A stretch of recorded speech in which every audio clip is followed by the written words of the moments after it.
आपको सब जानते हैं, मूवीज़ में आपका रोल सबने देखा होगा। मेरा सिर्फ ये क्वेश्चन है कि जर्नी स्टार्ट कहाँ से हुई, कितनी एज थी जब आपने आर्मी ज्वाइन की? मैं 16 साल का था जी। जब मैंने एनडीए ज्वाइन की। पर अगर मैं आपको 4 कदम पीछे ले जाऊं, ये कहाँ से जर्नी शुरू हुई, कहाँ से मेरा इंटरेस्ट जागृत हुआ आर्मी ज्वाइन करने का। तो जब मैं झांसी में पढ़ रहा था 5th और 6th क्लास में, तो हमारा स्कूल था झांसी में, केंद्रीय विद्यालय झांसी, जो कि कैंटोनमेंट में था। और मेरे पिताजी रेलवेज़ में थे उस वक्त। हम लोग रेलवे कॉलोनी में रहते थे, स्टेशन के पास था। और हम लोग डेली साइकिल के ऊपर, मैं अपनी 3 बहनों के साथ साइकिल चला के हम लोग केंद्रीय विद्यालय झांसी जो था कैंटोनमेंट, वहाँ जाते थे। और जैसे ही हम कैंटोनमेंट में एंटर करते थे, जहाँ पे ये स्कूल लोकेटेड था, तो एकदम वहाँ पे माहौल चेंज हो जाता था। सिविल एरिया से कैंटोनमेंट में जाना, और स्मार्ट सोल्जर्स वहाँ पे मार्च कर रहे हैं, crisp uniform, saluting, discipline, neat and clean पूरा इलाका, ग्रीनरी, और फौजी गाड़ियाँ चल रही हैं वहाँ पे। टैंक्स, आर्मर्ड यूनिट्स काफ़ी लोकेटेड थी, टैंक्स वहाँ पे खड़े हैं। तो वो जब मैं माहौल देखता था, मुझे बहुत ही इंप्रेसिव लगता था। एक तरह से वेरी सिक्योर एनवायरनमेंट में, जैसे ही हम अंदर कैंप में घुसे और पूरा एनवायरनमेंट चेंज हो गया। तो I was very impressed with all that discipline, the marching, the saluting, was very very impressive.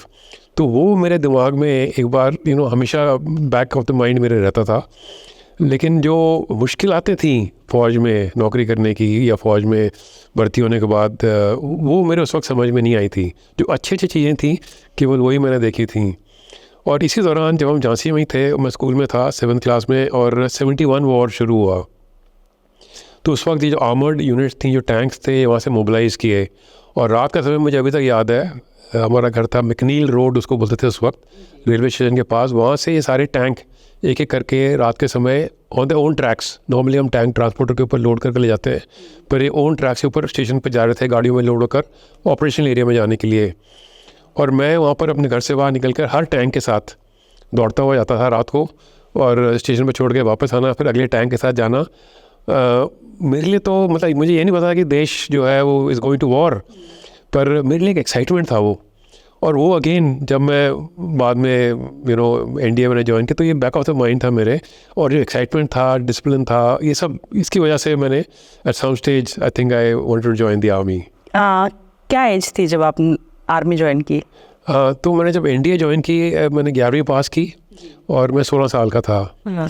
और ऑल्सो मैं आपको अपना बैकग्राउंड बताना चाहता हूँ कि एक तो जो मेरा एक्सपोजर है फ़ौज का, केवल यही था जो मैंने आपको बताया झांसी का, जो अच्छी अच्छी चीज़ें मैंने देखी। दूसरा, फ़ौज में मेरी फैमिली में दूर दूर तक कोई नहीं था, तो जो डिफ़िकल्टीज आती है फ़ौज की, उसका मुझे बिल्कुल एक्सपोजर नहीं था। तीसरा, I belong to a family, मैं उस फैमिली से आता हूँ जहाँ पे I was the only son amongst 4 sisters. और ये 1970s की मैं बात कर रहा हूँ। और मुझे बहुत पैम्पर किया गया, लाड़ प्यार ज़्यादा मिला, बहुत ही ज़्यादा लाड़ प्यार से मेरे को बड़ा किया गया कि मुझे घर में एक उंगली भी उठाने की ज़रूरत नहीं पड़ती थी। अगर मैंने पानी पीना है तो कोई ना कोई बहन एकदम से पानी भर के ले आएगी, खाना खाना है तो क्या मुझे चाहिए, क्या खाना है। तो बहुत ही लाड़ प्यार से, फिज़िकल एक्सरसाइज भी मैंने कभी ज़रूरत नहीं पड़ी, कभी की भी नहीं।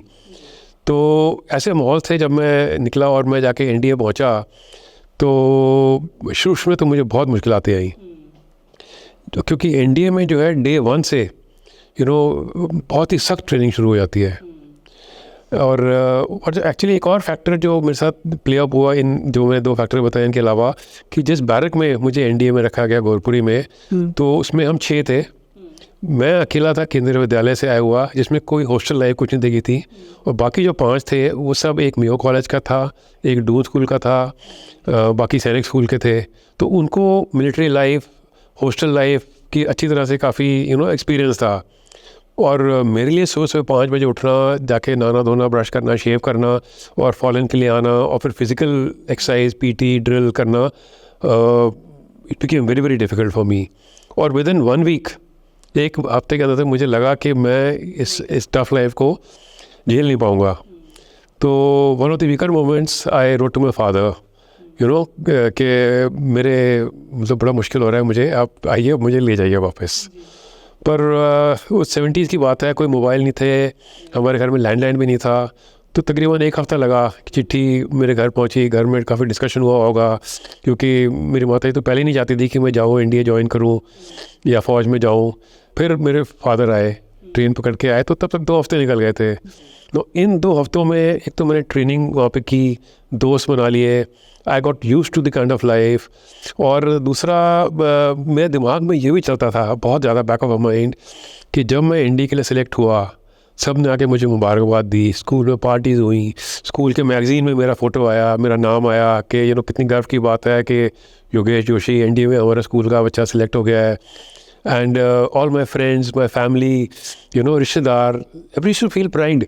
मैंने कहा अब मैं छोड़कर वापस जाऊँगा तो क्या बोलेंगे? कितनी बेइज्जती की बात होगी। हाँ जी। तो ये 2 हफ्ते मेरे दिमाग में ये भी पीछे चल रहा था, तो उस वजह से मैंने और मेहनत की। और जब तक मेरे पिताजी वहाँ पहुँचे तो मैंने फिर उनको बोला कि आई एम सॉरी कि आपको मैंने एम्बेरस किया और आपको मतलब इतना सिचुएशन में डाला और आपको आना पड़ा, पर I have got used to this life and मैं किसी ना किसी तरह मेहनत करके कर लूँगा। जी। तो अब आपके सामने हूँ मैं, I retire as northern army commander. So destiny, little hard work, facing the challenges. Destiny कहीं ना कहीं लेके जा रही थी आपको। करेक्ट। जी।